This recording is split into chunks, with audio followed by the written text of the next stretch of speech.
નમસ્કાર, હું છું કિરણ કાપુરે. તમે જોઈ રહ્યા છો નવજીવન ન્યૂઝ. આપણી સાથે વરિષ્ઠ પત્રકાર પ્રશાંત દયાળ છે અને વાત કરવાની છે આપણા દેશના એવા નેતાઓ જે સારી ક્વોલિટીઝ માટે ઓળખાતા હતા. એનો ઇતિહાસ છે. આજે એ સંખ્યા આપણને ઘટતી લાગે છે અને એવા દુર્લભ છે કિસ્સાઓ કે જ્યાં નેતાઓનું સારાપણું કે આપણને એવું થાય કે એ નિષ્કામ સેવા કરી રહ્યા છે. તો થોડી વાતો એવી પ્રશાંતભાઈ સાથે કરવાની છે. તેમણે તો એવા સામે નેતાઓ પણ જોયા છે અને કેટલીક ઇતિહાસની વાતો છે, કેટલા ખુલ્લા દિલે, કેટલા ઉદારતાથી નેતાઓ વર્તતા હતા જાહેર જીવનમાં, તેની વાત પ્રશાંતભાઈ સાથે કરવાની છે. પ્રશાંતભાઈ, તો આપણે શરૂઆત ક્યાંથી કરીશું?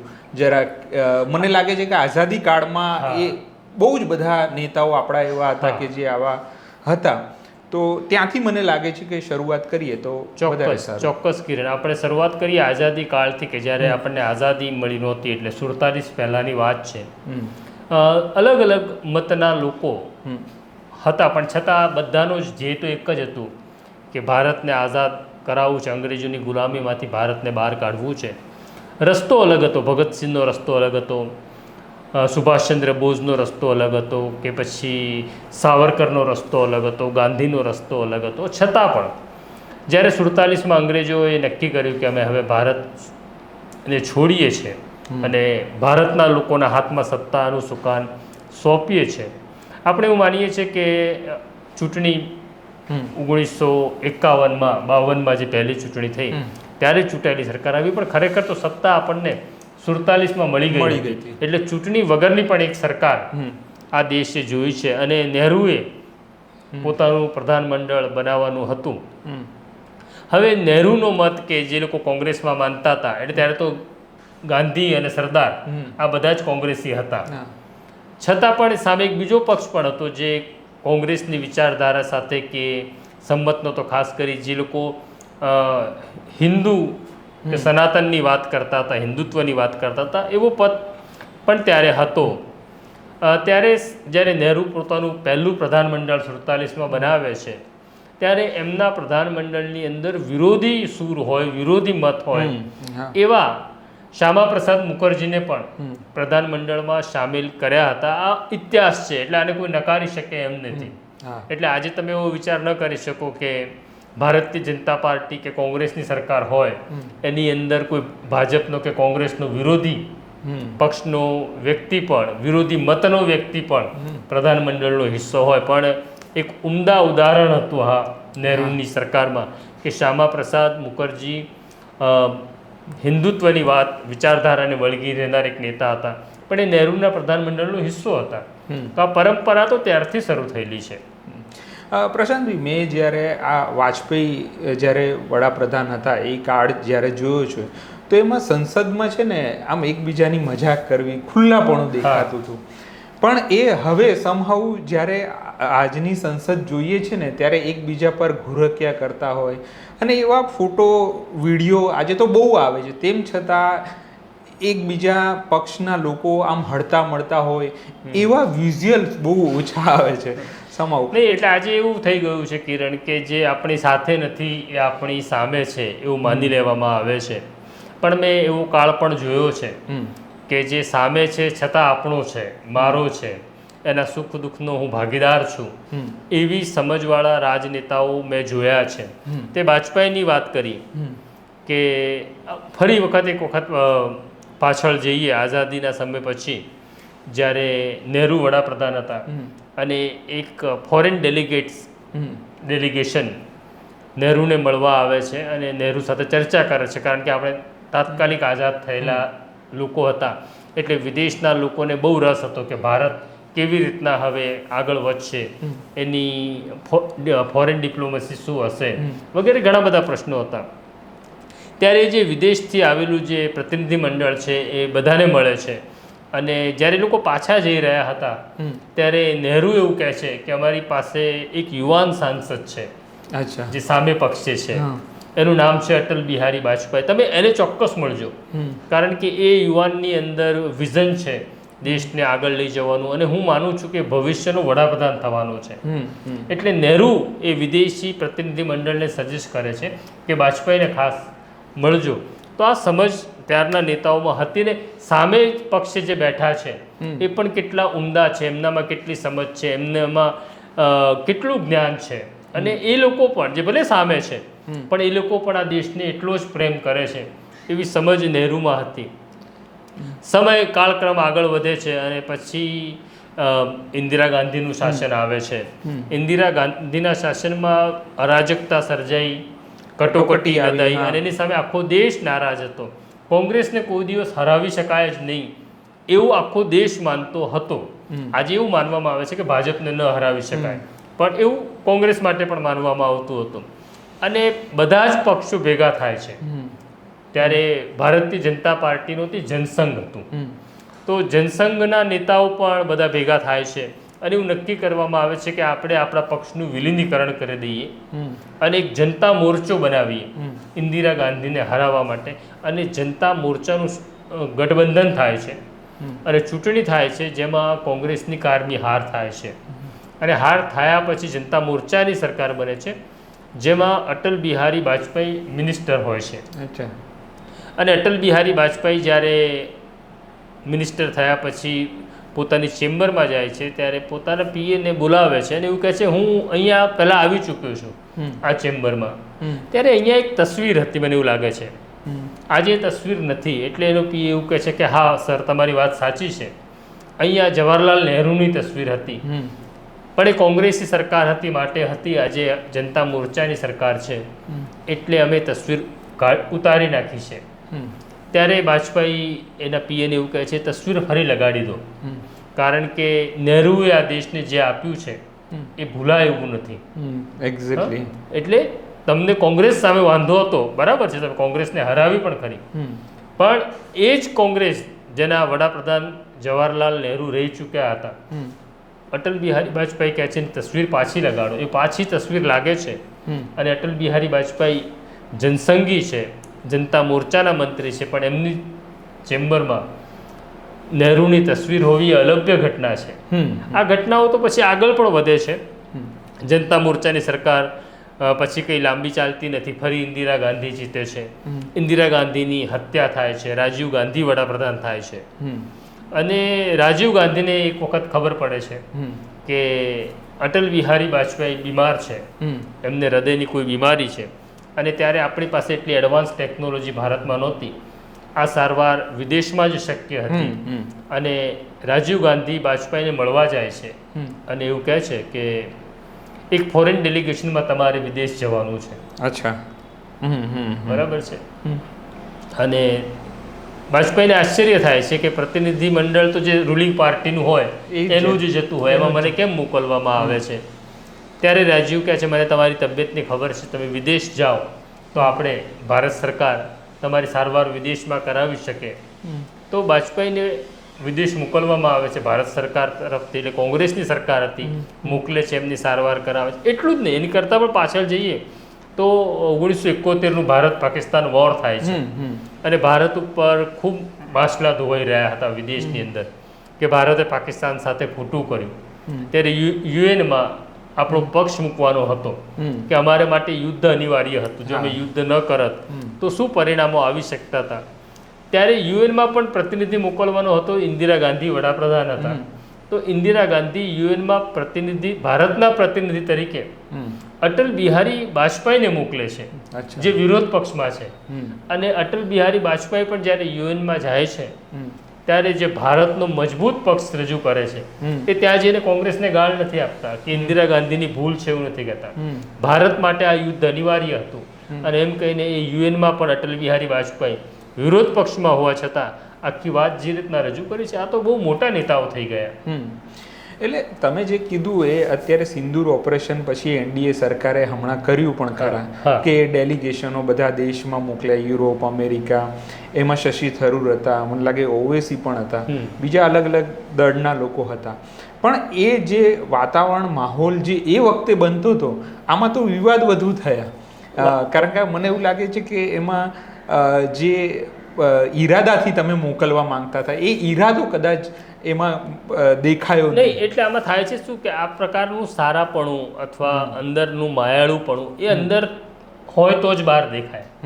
તમે કોઈને પ્રેમ કરો છો અથવા કોઈને સાથે તમારી ધૃણા નથી, તો વિરોધીઓ સાથે પણ તમને ધૃણા નથી, એ અંદર હોય તો જ બહાર આવે. એટલે એવું બની શકે કે કોઈ માણસ આપણને ગમતો નથી, એક તબક્કો એવો આવે કે આપણને એની માટે ગુસ્સો પણ હોય, પણ એ ગુસ્સો ધૃણામાં તબદીલ ન થવો જોઈએ. તો એ આ રાજનેતાઓ પાસેથી મેં જોયું છે, એમનામાં એ ઉદારતા હતી એકબીજા માટેની. હું ખાલી આપણે દેશની જ વાત શું કામ કરીએ, ગુજરાતની પણ આપણે વાત કરી શકીએ કે ગુજરાતની અંદર પણ કોંગ્રેસનું શાસન હતું અને ભારતીય જનતા પાર્ટીની સરકાર કોર્પોરેશન પણ જીતે એવું પણ દેખાતું નહોતું. ત્યારે અમદાવાદના મેયર રફીઉદ્દીન શેખ હતા, કોંગ્રેસી મેયર હતા. એમની એક અમદાવાદમાં જાણીતી ઇટાલિયન બેકરી જે આજે પણ છે એના એ માલિક હતા. સામે પક્ષે ભાજપ હતું, એટલે વિરોધ પક્ષમાં હતું, અને બહુ સિનિયર કાર્યકર ભાજપના કોર્પોરેટર હતા જયેન્દ્ર પંડિત, જેમને લોકો કાકા તરીકે સંબોધતા હતા. બહુ પ્રમાણિક, નક્ષિક પ્રમાણિક માણસ. એવું થાય કે જ્યારે કોર્પોરેશનમાં સામાન્ય સભા હોય એટલે બોર્ડ મળવાનું હોય કોર્પોરેશનનું, અને એના અધ્યક્ષ તરીકે મેયર બેસતા હોય છે, ત્યારે વિરોધ પક્ષ કાગા રોડ મચાવે એવી રીતના ભારતીય જનતા પાર્ટી કાગા રોડ પણ મચાવે. અને જયેન્દ્ર પંડિતની એક ઉંમર હતી, એ જ્યારે બોલવા ઊભા થાય, કોંગ્રેસ ઉપર માસલા ધોવા ઊભા થાય, ત્યારે એવું પણ થાય કે એમની યાદદાસ્તને કારણે, ઉંમરને કારણે ઘણી વખત ગાળ બોલી જાય, મેયરને ગાળ આપી દે, અને કોંગ્રેસના સભ્યો ઊભા થઈ જાય અને એવું કહે કે કાકા માફી માગો, કારણ કે મેયરને તમે ગાળ આપી છે. ત્યારે ડાયસ ઉપર બેઠેલા રફીઉદ્દીન શેખ એવું કહે કે કાકાએ માફી નથી માગવાની, મારા વડીલ છે, અને કાકા એવું કંઈ બોલ્યા નથી કે જેનાથી મને માઠું લાગે. તો આ પ્રકારની ઉદારતા, સામે બેઠેલો એક વડીલ છે, ભલે વિરોધ પક્ષમાં બેઠો છે, એને ભલે મને ન ગમે એવા શબ્દો કયા છે, પણ માફી તો નથી માગવાની એણે, એ ઉદારતા એમણે દાખવી હતી. એટલું જ નહીં, જયેન્દ્ર પંડિતના દીકરાનું લગ્ન આવ્યું, એટલે રફીઉદ્દીન શેખને ખબર હતી કે કાકા બહુ સામાન્ય પરિવારમાંથી આવે છે, એમની આર્થિક વ્યવસ્થા પણ એટલી નથી, તો એ કાકાને ત્યાં પહોંચે છે અને કાકાને એવું કહે છે કે કાકા ચિંતા ના કરતા, મારી જવાબદારી છે, હું પણ તમારો દીકરો છું, અને આખો પ્રસંગ સચવાઈ જાય છે. તો આ પ્રકારની ઉદારતા મેં અમદાવાદમાં પણ ભાજપના કે કોંગ્રેસના નેતાઓમાં જોયું છે. ભાજપના નેતા હતા અશોક ભટ્ટ, એકદમ જનસંઘી માણસ, બરાબર છે. એમને તો ભાજપ પહેલાં એ જનસંઘમાં હતા અને જનસંઘમાંથી એ ભાજપમાં આવ્યા, મિનિસ્ટર પણ બન્યા. પણ ભાજપની કે જનસંઘની જે છાપ છે કે મુસ્લિમ વિરોધી, પણ અશોકભાઈની બાબતમાં મારે કહેવું પડે કે અશોકભાઈને મુસલમાનો પણ એટલો જ પ્રેમ કરે, કે મુસ્લિમ વિસ્તારમાં પણ જાય ત્યારે મુસલમાનોના પ્રશ્નો પણ સાંભળે, એમને કેવી રીતના મદદરૂપ થઈ શકાય, એવી બારીક બારીક બાબત. કે ભલે આ મુસલમાનો જનસંઘને મત નથી આપતા, ભાજપને મત નથી આપતા, કઈ વાંધો નહીં, આપણા મતદાર તો છે. તો અનેક મુસ્લિમ નેતાઓ સાથે એમને એટલો જ ગરોબો હતો કે વિચારભેદ હતો, મનભેદ કે મતભેદ નહોતો. એટલે તમે જે કહો છો, એક છબી જે રાજકીય નેતાઓની હોય છે, જે મીડિયાથી ઘડાય છે, એવી ચીમનભાઈ પટેલની પણ ઘડાઈ હતી. પણ ચીમનભાઈ પટેલને તમે શાસનમાં તમે પ્રત્યક્ષ જોયું છે, જ્યારે તમે પત્રકારિતામાં તમારે ગાંધીનગર રેગ્યુલર જવાનું થાય, તો એ સમયના પણ મને લાગે છે કે એવા કિસ્સા છે કે તમને એવું દેખાય કે ભાઈ ચીમનભાઈ આમાં મદદરૂપ થયા અને સારા વહીવટ કરતા તો હતા જ, એ રીતે એમની ઓળખ બીજી પણ. ચીમનભાઈ પટેલનું જે પહેલું શાસન હતું એ 70ના દાયકામાં હતું, અને ચીમનભાઈ ઉપર જે આરોપ લાગ્યા કે ચીમનભાઈને સરકારમાં ભ્રષ્ટાચાર ખૂબ થાય છે, અને પછી 75માં નવનિર્માણ આંદોલન થાય છે, જેમાં ચીમનભાઈને સરકાર પડી જાય છે, અને પછી ચીમનભાઈનો લાંબો વનવાસ રહ્યો, સરકારમાં એ ન આવી શક્યા. 1990માં જનતા દળ ગુજરાત અને ચીમનભાઈની 2-3 વસ્તુઓ હું કહીશ કે જનતા દળ ગુજરાત અને ભાજપનું સંયુક્ત ગઠબંધન થાય છે 90માં, ત્યારે નરેન્દ્ર મોદી ગુજરાતના મહામંત્રી હતા, અને કોંગ્રેસને ન હરાવી શકાય એવો જે માહોલ હતો. તો 1960થી લઈ 1990 સુધી કોંગ્રેસને કોઈ હરાવી શકતું નહોતું. પણ એ 90માં એ ચમત્કાર થાય છે કે ભાજપ અને જનતા દળ ગુજરાત ભેગા થઈને હરાવે છે, અને ત્યારે ગઠબંધનમાં એવું નક્કી થયું હતું ભાજપ અને જનતા દળ ગુજરાતમાં કે જેની બેઠક વધુ હોય એનો મુખ્યમંત્રી થશે. તો જનતા દળ ગુજરાત ભાજપ કરતાં એક બેઠક વધુ જીત્યું હતું. અચ્છા. એટલે પછી ચીમનભાઈ મુખ્યમંત્રી થાય છે. પણ જ્યારે ચૂંટણી કિરણ યોજાઈ ત્યારે ચીમનભાઈ ઊંઝાથી ચૂંટણી લડ્યા હતા અને જ્યારે ઊંઝાથી ચૂંટણી લડ્યા અને ફોર્મ ભરવા ગયા કલેક્ટર ઓફિસ ત્યારે એમની સાથે એમના કાર્યકરો પણ હતા અને પેલા નારા એઝ યુઝ્યુઅલ લાગે છે એવા દેખો દેખો કોણ આયા ગુજરાત કા શેર આયા. આમ તો ગુજરાતમાં સિંહોની સંખ્યા વધારે છે. એ પહોંચે છે રિટર્નિંગ ઓફિસર પાસે અને ત્યાં એક મામલતદાર હતા જેને રિટર્નિંગ ઓફિસરનો ચાર્જ હતો જેમનું નામ છે દીક્ષિત. એ દીક્ષિત જુએ છે કે ટોળું અંદર આવે છે ત્યારે 2-3 ઉમેદવારો આગળ ફોર્મ ભરવા બેઠા અપક્ષ હતા. એટલે જેવા ચીમનભાઈ આવીને દીક્ષિતના ટેબલ સામે ખુરશીમાં બેસે છે એટલે દીક્ષિત કહે છે સર 1 મિનિટ તમે જરા પાછળ બેસશો તમારી પહેલાં બીજા ઉમેદવાર બેઠા છે. ત્યારે કાર્યકરો નારાજ થઈ જાય છે કારણ કે ચીમનભાઈ એ કદાવર નેતા હતા. કાર્યકરો ગુસ્સે થઈ જાય છે દીક્ષિત ઉપર અને એવું કહે છે તમને ખબર છે આ કોણ છે? એટલે એ કહે છે મને ખબર છે આ ઉમેદવાર છે, મારી આગળ પણ ઉમેદવાર છે. એટલે કાર્યકરો એવું કહે છે તો આ તો પેલા અપક્ષ છે. એટલે એ રિટર્નિંગ ઓફિસર દીક્ષિત એવું કહે છે કે મારા માટે બધા જ ઉમેદવાર છે, ઓકે, તમારે તમારા ક્રમ પ્રમાણે આવવાનું. ચીમનભાઈ પછી સમજદાર હતા. ચીમનભાઈ કીધું સારું હું મારો ક્રમ આવે એટલે આવું છું. અને પછી ચૂંટણી થાય છે અને સરકાર બને છે. ચીમનભાઈ મુખ્યમંત્રી થાય છે. મુખ્યમંત્રી થયા પછી પહેલો ફોન એ કલેક્ટરને કરે છે અને એવું કહે છે કે તમારી ત્યાં એક મામલતદાર દીક્ષિત છે, એને મારી ઓફિસમાં મોકલો. હવે સ્વાભાવિક છે કે દીક્ષિત સાહેબને ત્યારે ડર પણ લાગ્યો હશે કે આપણે જે મુખ્યમંત્રી થયા એને આપણે લાઈનમાં બેસાડ્યા હતા, હવે આપણો વારો નીકળશે. દીક્ષિત આવે છે. દીક્ષિતને એવું કહે છે કે તમે મને અભિનંદન નહીં આપો. દીક્ષિત અભિનંદન આપે છે અને પછી કહે છે બેસો, મને એવું લાગે છે કે તમારે મારી સાથે કામ કરવું જોઈએ. અચ્છા. અને દીક્ષિતને પ્રશ્ન એવું થાય છે કે શું કામ મારી પસંદગી થઈ રહી છે?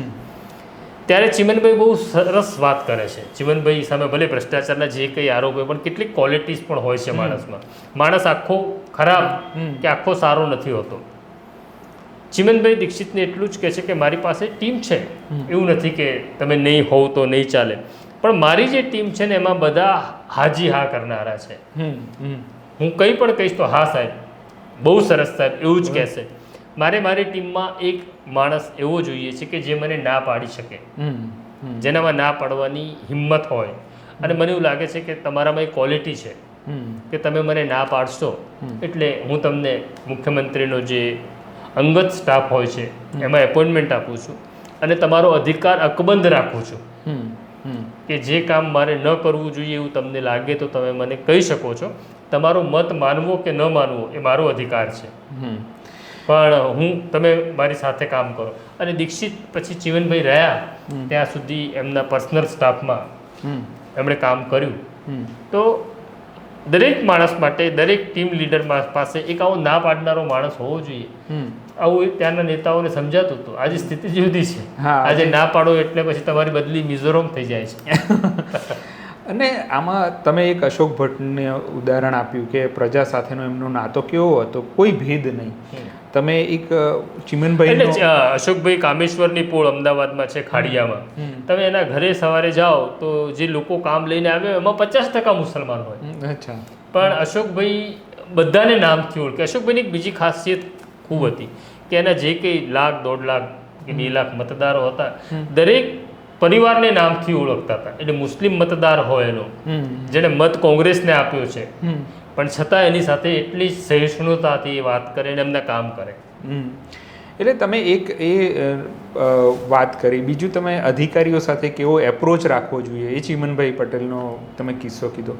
પણ રાજનેતાઓનો પત્રકાર સાથેનો સંબંધ, એટલે મને લાગે છે કે કેશુભાઈ હોય કે એના અગાઉના હોય તો એ સંબંધ પણ તમે થોડો ડિફાઇન કરી શકો કે ભાઈ એ પત્રકાર સાથેનું પણ નાતો કેટલો નહીં. ચીમનભાઈ સાથેનો તો મારો એક બહુ જ નવો અનુભવ હતો કારણ કે હું 90ના દશકની અંદર પત્રકાર તરીકે આવ્યો અને ચીમનભાઈ મુખ્યમંત્રી હતા. પછી એવું થયું છે કે જનતા દળ ગુજરાત અને ભાજપનું ગઠબંધન છે એ બહુ જલ્દી તૂટી જાય છે રામ મંદિરના મુદ્દે. અને પછી કોંગ્રેસનો ટેકો લઈને એમની સરકાર આગળ ચાલે છે. ત્યારે એક એવી પરંપરા હતી કે મહિને 2 મહિને મુખ્યમંત્રી પાર્ટી કાર્યાલય આવે અને કાર્યકરોને મળે, પત્રકારોને મળે. એક વખત મને બરાબર યાદ છે કે ચીમનભાઈ કોંગ્રેસના ટેકાથી ચાલતી સરકાર હોવાને કારણે પ્રદેશ કોંગ્રેસ સમિતિ આવ્યા હતા. ત્યારે હું બહુ નવો એકદમ જુનિયર પત્રકાર હતો. હાર્ડલી મને 1.5-2 વર્ષ કે 2.5 વર્ષ થયા હતા. અને ચીમનભાઈ બહુ આખા બોલા હતા, ગુસ્સો તરત વ્યક્ત કરતા હતા, ના ગમે તો. અને ત્યાં મને બરાબર બધા આખી ઘટના યાદ છે કે એમણે અચાનક એ જે પત્રકારો અમે બેઠા હતા, 15-20 ત્યારે પત્રકારોની સંખ્યા પણ ઓછી હતી. અમે બેઠા હતા, એમાં એ ગુજરાત સમાચારના બહુ સિનિયર પત્રકાર હતા મહેશ શાહ, એને જોવે છે. ત્યારે ગુજરાત સમાચાર ચીમનભાઈની વિરુદ્ધ ખૂબ લખતું. અચ્છા. તો એ મહેશ શાહને જોવે છે અને ગુસ્સામાં એવું કહે છે મહેશ શાહને જોઈને કે મહેશ એટલે એમનો સંબંધ હતો તુકારાનો, કે મહેશ તારા શેઠને કહેજે કે લખવાથી હું નહીં પતું, મને મારવો હોય તો બંદૂક લઈને આવે. અચ્છા. તો હું તો બહુ નવો પત્રકાર હતો. પેલું એવું હતું કે પત્રકાર એ રાજકારણી કરતાં એક પગથિયું ઉપર છે, ઉપરથી એ ચિત્રને જોવે છે, એને કોઈ પક્ષ સાથે લેવા દેવા નથી. મેં બધા સિનિયર પત્રકારો ત્યાં બેઠા હતા, બધાની સામે જોયું, કોઈ કશું બોલ્યું નહીં, પણ મને બહુ માઠું લાગ્યું. હવે મહેશ શાહ તો મારા કરતાં ખૂબ જ સિનિયર હતા, લગભગ 2.5-3 દાયકા સિનિયર હતા, અને એમને ચીમનભાઈ આવું બોલ્યા એટલે મારાથી રહેવાયું નહીં. એટલે મેં એકદમ એટલે નમ્રતાથી જ કહ્યું, પણ જરા કડક ભાષામાં કહ્યું. મેં કીધું મને એવું લાગે છે સીએમ સાહેબ, તમારે પત્રકારો સાથે આ ભાષામાં વાત ન કરવી જોઈએ. તમને જો માલિક સામે ગુસ્સો છે તો તમે સીધા માલિકને કહી શકો છો આ વાત, પણ તમારે મહેશભાઈ સાથે આ શબ્દોમાં વાત ન કરવી જોઈએ. આ હું બોલ્યો ને આખા ચેમ્બરમાં સન્નાટો થઈ ગયો કે ચીમનભાઈ જેવા નેતાને એક નવો આવેલો છોકરો આવી સલાહ આપે. કોઈ કશું જ બોલ્યું નહીં, ચીમનભાઈ પણ ના બોલ્યા, કારણ કે ચીમનભાઈ માટે પણ આ અનપેક્ષિત હતું. અચ્છા. એ મને ઓળખતા પણ નહોતા, હું સાવ નવો નિશાળીયો હતો પત્રકારત્વમાં. પછી બધું ચા પાણી નાસ્તો થયો, ચીમનભાઈ ગયા, હું બહાર નીકળ્યો. એટલે બહાર નીકળ્યો એટલે મને સિનિયરોએ બોલાવ્યો કે તને ખબર પડે છે તે શું ભૂલ કરી? કોઈ સીએમ સાથે આવી રીતના આપણે વાત કરી શકીએ? પણ મેં કીધું એમણે કોઈ પત્રકારનું અપમાન કર્યું તો બોલવું તો પડશે ને.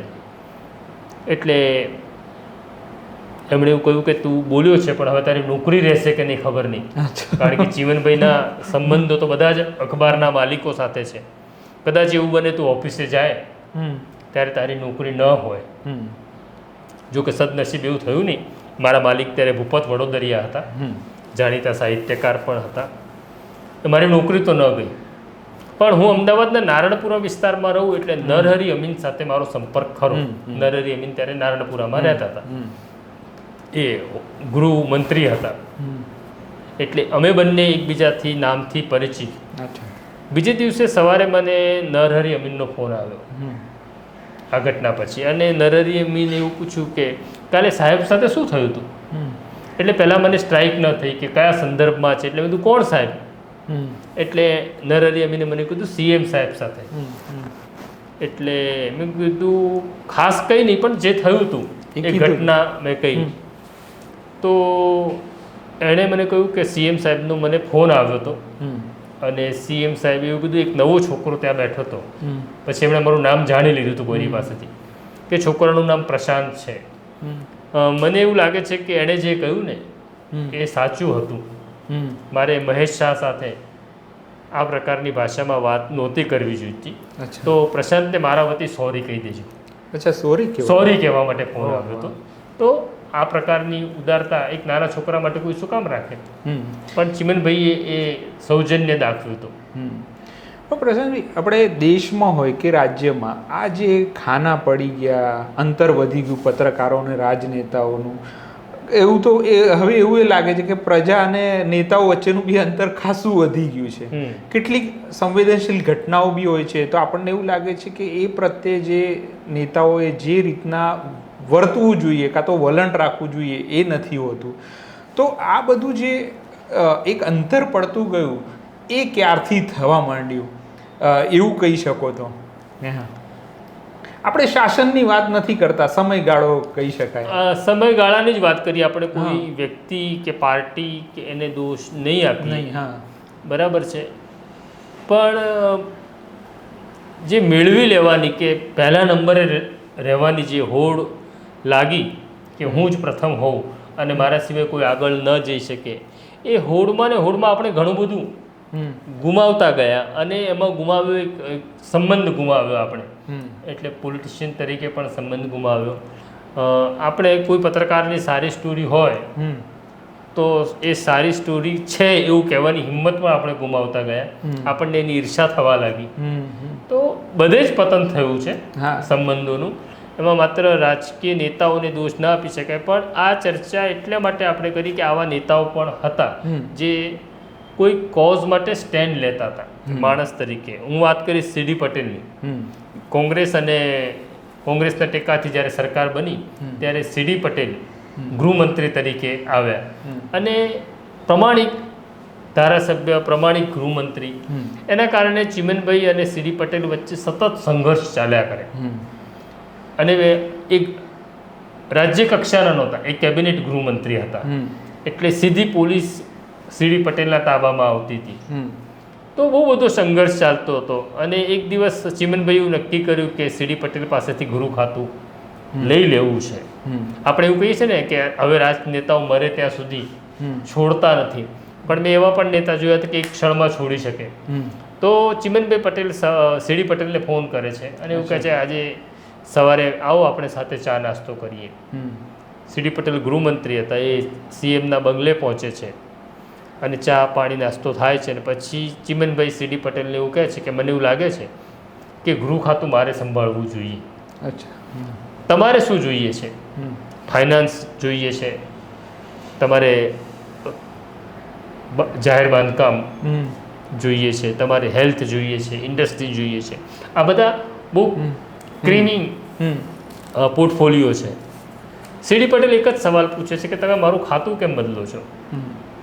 હવે સીડીને પણ ખબર હતી કેમ બદલે છે અંદરથી, તો કારણ કે ચિમનભાઈ બહુ નારાજ હતા, કારણ કે સીડી પટેલે ખૂબ કામ કર્યું હતું ગુંડાઓ સામે. પછી જામનગરના રામાનાથા ગઢવી હોય કે અમદાવાદનો અબ્દુલ લતીફ હોય, એમણે કોઈ પણ પક્ષ કે ધર્મ જોયા વગર કામ શરૂ કર્યું હતું. ચિમનભાઈ એવું કહે છે કે ના, એ મારો અધિકાર છે. તે સીડી કહે છે કે હા સર, એ તમારો અધિકાર છે મુખ્યમંત્રી તરીકે કોને કયું ખાતું આપવું, પણ છતાં પણ હું એટલી અપેક્ષા રાખું કે જે મારો લીડર છે મને કારણ આપે. ચિમનભાઈ કારણ આપવાની ના પાડે છે અને પછી બંને છૂટા પડે છે. અડધો કલાક પછી ચિમનભાઈ સચિવાલય જવા રવાના થાય છે ત્યારે જોયું છે, કારણ કે જે મિનિસ્ટર બંગલો છે ત્યાં અલગ અલગ મિનિસ્ટરોના પણ બંગલા છે. તો સીડી પટેલના બંગલામાંથી સરકારી વાહનો પરત બહાર આવી રહ્યા હતા. એટલે ચિમનભાઈને આશંકા જાય છે કે કંઈક ગડબડ છે. એટલે ડ્રાઈવરને એવું કહે છે ગાડી રોકો, સીડીના બંગલે લો. સીડીના બંગલે જાય છે ત્યારે સીડી પોતાનો સામાન પેક કરી રહ્યા હતા. ચિમનભાઈ પૂછે છે કે શું કરો છો? ત્યારે સીડી એવું કહે છે કે બસ સર, આ ટેબલ ઉપર રાજીનામું પડ્યું છે, મેં રાજીનામું આપી દીધું છે, તમને આપવા જ આવતો તો હવે હું જાઉં છું. ચિમનભાઈ બહુ ગળગળા થઈ જાય છે, કારણ કે એમને સીડી પટેલ આટલું એક્સ્ટ્રીમ પગલું ભરશે એવી ખબર નહોતી. એટલે એ સીડી પટેલની પત્નીને એવું કહે છે કે બેન તું તો સમજાવ, આમ થોડી મિનિસ્ટ્રી છોડી દેવાય. સીડી પટેલના પત્ની પણ બહુ બહાદુર સ્ત્રી હતા. એ એવું કહે છે કે સાહેબ આ માણસ થૂકેલું ચાટતો નથી, માટે હું એની સાથે આટલા વર્ષ રહીશું, એ નહીં માને તમારું. અને સીડી પટેલ 10 મિનિટમાં રાજીનામું આપે છે, 10 મિનિટમાં બંગલો ખાલી કરે છે અને પોતાના વતન નવસારી જ્યાંથી ચૂંટાતા હતા ત્યાં પાછા જતા રહે છે. પ્રશાંતભાઈ, તમે જે વાત કરી હવે પક્ષની ને એ બધી તો વાત છે, પણ હવે એક જ પક્ષ હોય એમાં પણ આદર આપવાનું, કોઈ સિનિયર નેતા હોય તો એને આદર નહીં આપવો કાં તો એને અવગણવો, એવી પણ ઘટનાઓ બનવા લાગી છે. એટલે હવે આ દૂરી એક જ પક્ષમાં બી આપણે જોઈએ છે. એટલે આ મારો છેલ્લો સવાલ છે, એ વિશે શું કહેશો? કિરણ, આ જે આખી ઘટનાક્રમ સર્જાયો છેલ્લા 2-2.5 દાયકામાં, એનું હું એવું માનું છું કે માણસ કે રાજનેતા જે આવતો એ એવું માનતો કે ભાઈ મારી જવાબદારી બહુ છે લોકો માટેની, નૈતિકતાની, આ કરાય આ ન કરાય, એ જે સમજ એમનામાં હતી. અને આ ન કરાય અને ન કરાય તો એના માટે કિંમત ચૂકવવી પડે. તો મારે છોડવું પડે તો હું છોડીશ, પણ હું આ તો નહીં જ કરું. એ જે સમજ હતી એ એટલે જતી રહી કે હવે મેળવવું જ છે, ટકી રહેવું ટકી રહેવું છે, કે હું આ કરીશ તો કોઈ નારાજ થશે, પછી પોતાનું મન મારીને પણ કરવું પડે. એકાદ બે ઉદાહરણ પણ આપું કે સીડી પટેલ, મેં વાત કરી કે સીડી પટેલ પછી મંત્રી રહેતા નથી, સરકાર જાય છે અને સીડી પટેલને પછી પ્રમુખ બનાવવાનો નિર્ણય કરે છે કોંગ્રેસ હાઈકમાન્ડ. સીડી પટેલ અને અહેમદ પટેલ વચ્ચે પણ બહુ મિત્રતા. આમ તો એવું કહેવાય છે કે હાઈકમાન્ડ શબ્દ જ્યારે આપણે વાપરીએ ત્યારે હાઈકમાન્ડ તો પાછલા બારણે અહેમદભાઈ જ હતા કોંગ્રેસમાં. એમના વચ્ચે મિત્રતા બહુ, અહેમદભાઈ અને સીડી પટેલ વચ્ચે. એટલે સીડી પટેલને અહેમદભાઈ ફોન કરે છે અને એવું કહે છે કે સીડી તમારે દિલ્હી આવવાનું છે, કામ છે. આમની વચ્ચે મિત્રતા હતી એટલે એના વ્યક્તિગત નામથી બોલાવતા. સીડી પટેલ અહેમદ પટેલને બાબુ કહેતા. અચ્છા. કે શું કામ છે બાબુ બોલ? તો કે તું દિલ્હી આવ, એક કામ છે. એટલે એમ કહે છે નહીં બાબુ તું કામ કે પછી હું નક્કી કરું આવવાનું કે નહીં. ત્યારે અહેમદભાઈ એવું કહે છે કે પાર્ટી એવું નક્કી કર્યું છે કે તમને પ્રમુખ બનાવવાના છે કોંગ્રેસના. તો પહેલાં તો સીડી પટેલ કહે છે કે બાબુ એ બધું મને ના ફાવે પ્રમુખ થવું. એટલે સીડી પટેલ આગ્રહ કરે છે, અહેમદભાઈ આગ્રહ કરે છે કે ના સીડી તમારે જ પ્રમુખ થવાનું છે. તો કે પ્રમુખ થવું એક શરત બાબુ, ફંડ ફાળો લેવા હું નહીં જોઉં. તો જેનાથી અહેમદભાઈથી આખા દેશના કોંગ્રેસીઓ ડરતા હતા, એને એક માણસ, એક કાર્યકર, એક નેતા એવું કહે છે કે હું ફંડ ફાળો નહીં લઉં, પ્રમુખ બનાવો તો બનાવો. તો આ જે છે કે કંઈ વાંધો નહીં, પણ ક્વોલિટી જાણીને. એટલે એનું કારણ એવું હતું કે સીડીને છોડવાની તૈયારી હતી. આવી જ એક મજાની વાત કહું કે એક ભાજપના નેતા છે, હું પત્રકારત્વમાં આવ્યો અને એ પણ રાજકારણમાં આવ્યા. એ કોર્પોરેટર થયા, હું કોર્પોરેશનનું રિપોર્ટિંગ કરતો. અમે બંને એકબીજાને તુકારો દઈ શકીએ એવા સંબંધ ત્યારથી હતા, 30 વર્ષ પહેલાંથી. એનો ગ્રોથ થતો ગયો. પછી એ મિનિસ્ટર થાય છે અને એ મિનિસ્ટર થયા પછી એના દીકરાનું લગ્ન આવે છે. ત્યારે એ મને ફોન કરે છે કે મારા દીકરાનું લગ્ન છે. એટલે હું થોડો રાજી થયો કે મને આમંત્રણ માટે ફોન કરે છે. તો પછી એ મને એવું કહે છે કે લગ્ન છે, હું આમંત્રણ તો મોકલું છું પણ તું આવતો નહીં ને. અચ્છા. એટલે હું પૂછું છું કે કેમ? કે તું આવીશ ને તો મારી નોકરી જતી રહેશે. એટલે એ એવું માને છે આજે પણ, જે અર્ધ સત્ય છે, કે મને નરેન્દ્ર મોદી કે અમિત શાહ પસંદ નથી કરતા. એટલે હું જો લગ્નમાં જોઉં અને અમિતભાઈને ખબર પડે તો એની જે પ્રધાન તરીકેની નોકરી છે એ જતી રહે. એટલે આવું થાય એમ. પણ કેમ આવું થયું? તો કે ભાઈ મારું જતું રહેશે, મારે ગુમાવવું પડશે. જે ડર આવી ગયો, બધામાં જ આવી ગયો છે. અને એટલા માટે જ તો હવે બધા વોટ્સઅપ કોલ કરે છે અને બધાને એવું લાગે છે કે આપણને કોઈ સાંભળી રહ્યું છે. તો આ જે ડરનો માહોલ ઊભો થયો એના કારણે ભાજપ, કોંગ્રેસ, આમ આદમી પાર્ટી જવા દો એકબીજાને પ્રેમ ન કરે તો, પણ દરેક પાર્ટીમાં જે જૂથબંધી છે, બીજાને નીચા પાડવાવાળી વાત છે, બીજાને આદર નહીં આપવાવાળી વાત છે, એનું પ્રમાણ ખૂબ વધ્યું છે. તો પ્રશાંતભાઈ સાથેની આ હતી ચર્ચા. મને એવું લાગે છે કે રાજનેતાઓનું જે પારદર્શિતાનો જે ગુણ છે એ ક્યાંક ને ક્યાંક અદૃશ્ય થઈ રહ્યો છે અને એના જ કારણે આ જે અગાઉનો થોડોક ઇતિહાસ છે એની વાત કરી અને પ્રશાંતભાઈના જે અનુભવ છે, એમણે જે પ્રત્યક્ષ અનુભવ્યા જે રાજનેતાઓને, એની વાત કરી. આવા અનેક નેતાઓ આપણા દેશમાં છે જેના કારણે આજે દેશ આ સ્તરે પહોંચ્યો છે. બધાના અનુભવ આપણી પાસે નથી, કેટલાક પ્રત્યક્ષ ને કેટલીક જાણીતી વાત એ તમારી સમક્ષ મૂકી છે અમે. આ પ્રકારની ન્યૂઝ સ્ટોરીઝ સાથે અમે આવતા રહીશું. નમસ્કાર. નમસ્કાર. વૈષ્ણવજન તો તેને કહીએ જે પીડ પરાઈ.